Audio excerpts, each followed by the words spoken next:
Halo guys, kembali lagi bersama channel ini, Amy's Nephew.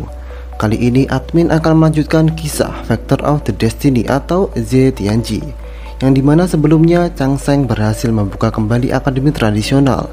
Di samping itu, Rocker juga mengetahui bahwa Chang Sheng sudah berada di kota Chengdu. Apakah mereka akan bertemu?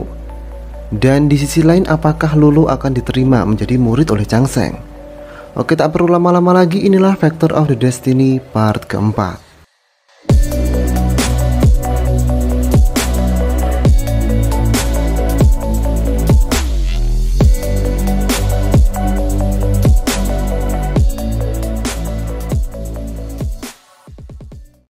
Setelah Rocker mendapatkan informasi bahwa Chang Sheng berada di kota Chengdu, kemudian datanglah Su Weixing yang menemui Rocker. Dari informasi yang beredar, Rocker mengetahui bahwa Chang Sheng tempo hari mengunjungi rumahnya, dan Chang Sheng lah yang telah membuka kembali akademi tradisional. Di situ Su Weixing kelihatan sangat menghormati Rocker. Walau Rocker anaknya, Su Weixing tak berani membantah Rocker. Mungkin karena Rocker menjadi anak emas ratu, mungkin saja. Walau Su Weixing sudah membujuk Rocker untuk menolak pertunangan karena Chang Sheng yang dianggap tidak pantas, Rocker masih ingin menemui Chang Sheng. Sesampainya Rocker di depan akademi tradisional, dia bertemu dengan Yuan Po yang sedang bersih-bersih. Rocker hanya berkata ke Yuan Po bahwa dia ingin menemui seseorang. Tapi sebelum Yuan Po tahu siapa dan ingin menemui siapa, Rocker malah pergi. Sepertinya Rocker masih ragu, hatinya belum siap bertemu dengan laki-laki yang selama ini dia cintai, sehingga dia memutuskan untuk kembali. Sehingga Yuan Po bingung. Saat Chang Sheng datang, Rocker sudah tidak ada. Selanjutnya Yuan Po mau kembali ke akademi Zhaixing. Dalam perjalanan dia bertemu dengan Yaer. Sepertinya Yaer mengetahui bahwa Yuan Po kini juga dekat dengan akademi tradisional. Karena itulah Yuan Po juga dimusuhi oleh Yaer. Dengan semena-mena Yaer mengeluarkan Yuan Po dari akademi Zhaixing. Dia merasa bahwa bisa melakukan apapun karena dia keponakan ratu. Bahkan saat itu Yuan Po dihajar oleh Yaer dan pengawalnya.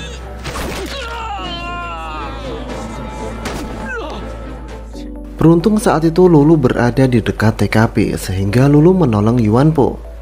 Tak ayal kedua belah pihak kemudian bersitegang.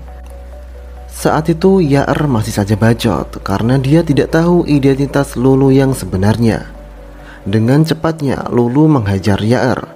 Saat itu Yaer masih saja sombong bahwa dia adalah keponakan ratu. Lulu dan keluarganya akan mendapatkan balasan. Tapi Lulu tak takut. Dan Lulu juga akhirnya menunjukkan identitas aslinya, bahwa dia adalah putri Bai Luheng, putri tunggal kerajaan binatang buas.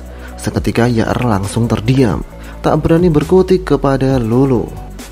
Tapi saat itu Lulu kemudian melepaskan Yaer dan dibiarkan pergi saja. Di tempat yang berbeda, Rocker kemudian menghadap ke Ratu. Ratu saat itu meminta Rocker untuk membantu melindungi Lulu dari serangan 7 iblis pembunuh, yang salah satunya adalah Yeshi. Di tempat lain, Qiu Shanju yang sendirian juga diserang oleh 3 dari 7 iblis pembunuh, yaitu Yuan Fei, Yao Zhu, dan Xuan Ming. Tapi saat itu Qiu Shanju dapat membunuh ketiganya. Di sisi lain, Lulu kemudian mengantarkan Yuan Po yang terluka.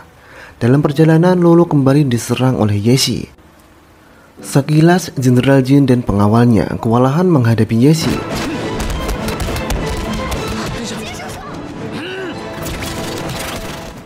Sampai Lulu terluka karena melindungi Yuan Po dari serangan Yeshi. Beruntung bantuan dari istana datang.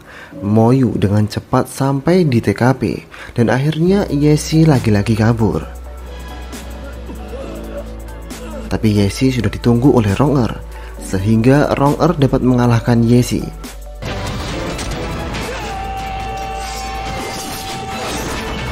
Di sini Yeshi terbunuh atau masih belum jelas. Sementara itu Lulu yang sekarat meminta Jenderal Jin untuk membawanya ke tempat gurunya, yaitu Chang Sheng. Moyu yang ada di sana bertanya-tanya, siapa sebenarnya guru dari Lulu? Tak perlu lama-lama lagi, mereka kemudian langsung membawa Lulu ke Chanseng. Dari pemeriksaan Chanseng, Lulu menderita luka yang serius, ditambah meridian Lulu yang semakin rusak, dan saat itu sangat berbahaya. Moyu yang ada di sana langsung berkomentar, menganggap Chanseng hanya membual tentang kemampuan menyembuhkan kondisi Lulu yang sekarang. Karena jikalau sang ratu ada di situ, sang ratu tak akan mampu menyelamatkan Lulu. Seketika saat itu Jenderal Jin meyakinkan Moyu, dia percaya dengan kemampuan Chanseng, apalagi pengobatan Chanseng yang luar biasa. Kemudian Jenderal Jin meminta Moyu dan Yuanpo untuk keluar agar Chanseng dapat fokus menyembuhkan Lulu. Melihat kondisi Lulu yang sekarang, Chanseng bisa saja meracik beberapa ramuan dan obat-obatan. Tapi takutnya Chanseng tak akan sempat. Dia harus segera mungkin menyelamatkan Lulu. Dengan terpaksa dia harus melanggar janjinya lagi kepada Guru Jin. Dia harus kembali mengeluarkan darahnya untuk Lulu. Walau membuat umur Chanseng semakin pendek, tapi demi menolong nyawa, dia rela berkorban. Dan benar saja, setelah Chanseng memberikan darahnya, Lulu langsung baikan. Dia bisa ceria seperti semula. Sementara itu Yuanpo dan Jenderal Jin mencium bau harum yang sangat candu, langsung masuk menemui Lulu dan Chanseng. Mereka berdua sangat senang melihat Lulu bisa selamat dan kembali seperti semula. Saat itulah Chanseng mengakui Lulu sebagai muridnya. Sementara itu Moyu kembali terkejut mendengar Chanseng menjadi guru putri Lulu. Setelah itu Moyu dengan cepat menyampaikan ke ratu bahwa di situ tertulis Lulu tidak jadi menjadi murid sang ratu. Karena pasti membosankan, dia mengabarkan sudah mendapatkan guru yang luar biasa. Setelah membaca itu, sang ratu tak marah, tapi dia sangatlah penasaran siapa sebenarnya sosok Chanseng yang dapat membuat Lulu sangat kagum. Sementara itu di Akademi Tradisional, akhirnya untuk pertama kalinya dalam beberapa tahun terakhir, Akademi Tradisional punya guru dan murid lagi. Tapi saat itu Lulu merasa tidak begitu senang. Karena di akademi yang besar itu, masa hanya ada 2 anggota. Sontak Lulu mengajak Jenderal Jin untuk bergabung. Tapi Jenderal Jin bukannya tidak mau, tapi dia sudah punya guru. Kemudian Lulu berlanjut mengajak Yuanpo. Karena Yuanpo bisa dikatakan sudah dikeluarkan dari Akademi Zaising di insiden IAR kemarin. Ditambah Yuanpo memang mengagumi Lulu.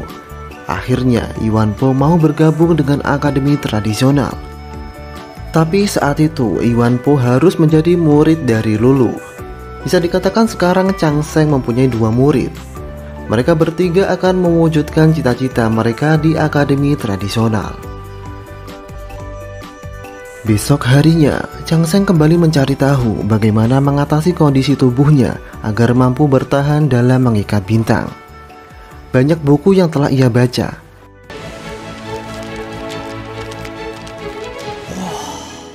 Hingga suatu saat Chanseng berhasil mengikat bintang, yang ternyata itu bintang bukan sembarang bintang.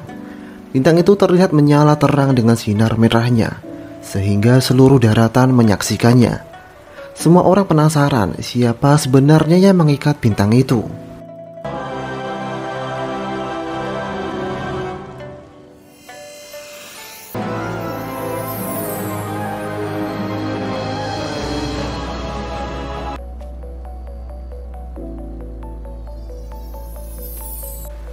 Bintang itu sangatlah langka. Orang yang mengikatnya pastilah orang hebat. Karena cahaya bintang itu menuju ke kota Sendu, sang ratu menyuruh Moyu untuk menyelidikinya. Siapa sebenarnya yang mendapatkan bintang itu? Sehingga Moyu kemudian langsung mencari cahaya bintang itu di kota Sendu.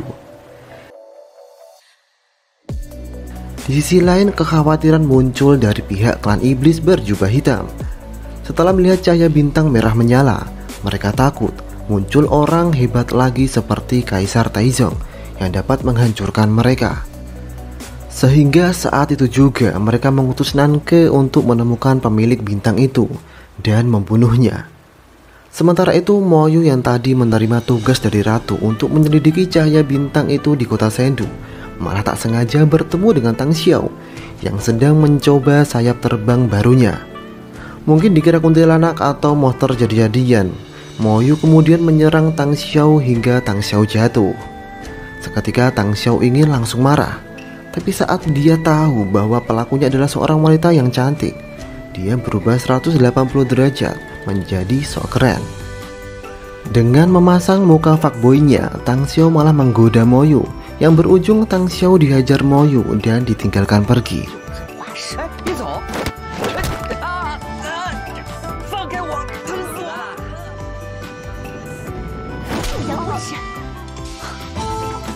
Kemudian Mo Yu melanjutkan kembali menyelidiki bintang itu, hingga akhirnya dia sampai di akademi tradisional. Saat bersamaan Tang Xiao juga waktu itu telah kembali. Setelah Tang Xiao kembali, Tang Xiao bercerita ke Chang Sheng. Dia lama karena dia tadi bertemu dengan wanita cantik yang terpesona dengannya, hingga mau diperkosa. Tak ayal Mo Yu yang ada di sana tak terima dan muncul untuk kembali menghajar Tang Xiao. Beruntung waktu itu Lulu segera datang setelah mendengar ada keributan, sehingga kemudian Mo Yu pergi. Tapi dia mengakui bahwa ada yang spesial dalam diri Chang Sheng. Besoknya Mo Yu menemui Rong Er untuk memberikan beberapa pil dan keperluan Rong Er. Di sana mereka berdua mengobrol tentang Taman Zhao. Untuk mengetahui kunci Taman Zhao, harusnya mengetahui orang yang terakhir berada di dalamnya. Menurut informasi yang diketahui Mo Yu, ada seseorang yang selamat dari tragedi Taman Zhao. Tapi saat ini orang itu tidak diketahui keberadaannya. Setelah obrolan itu, Mo Yu memulai obrolan tentang perasaan Rong Er terhadap Chang Sheng. Di samping rasa cinta Rong Er terhadap Chang Sheng, saat ini Rong Er bingung apa sudah siap bertemu dengan Chang Sheng. Di sisi lain, Rong Er juga harus fokus dengan latihan-latihannya. Di situ Mo Yu memberitahukan bahwa Chang Sheng sekarang dekat dengan putri kerajaan klan binatang. Bahkan Chang Sheng menjadi gurunya. Mo Yu meminta Rong Er agar menjauh saja dari Chang Sheng. Karena dalam pikiran Mo Yu, Chang Sheng adalah laki-laki yang tidak baik dengan memanfaatkan putri kerajaan klan binatang. Setelah itu, entah karena cemburu atau memang tidak ingin memikirkan masalah percintaan dunia, Rong Er kemudian menulis surat untuk Chang Sheng.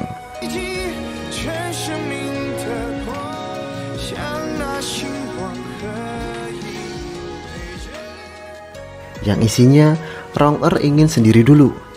Jika berjodoh pasti akan dipertemukan kembali dalam pernikahan yang selamanya. Intinya kalau dalam bahasa saat ini, adik mau fokus belajar dulu. Setelah membaca surat dari Rong Er, Chang Sheng tak terlihat kecewa. Karena jika Rong Er bahagia dengan kondisinya sekarang, dia juga merasa bahagia.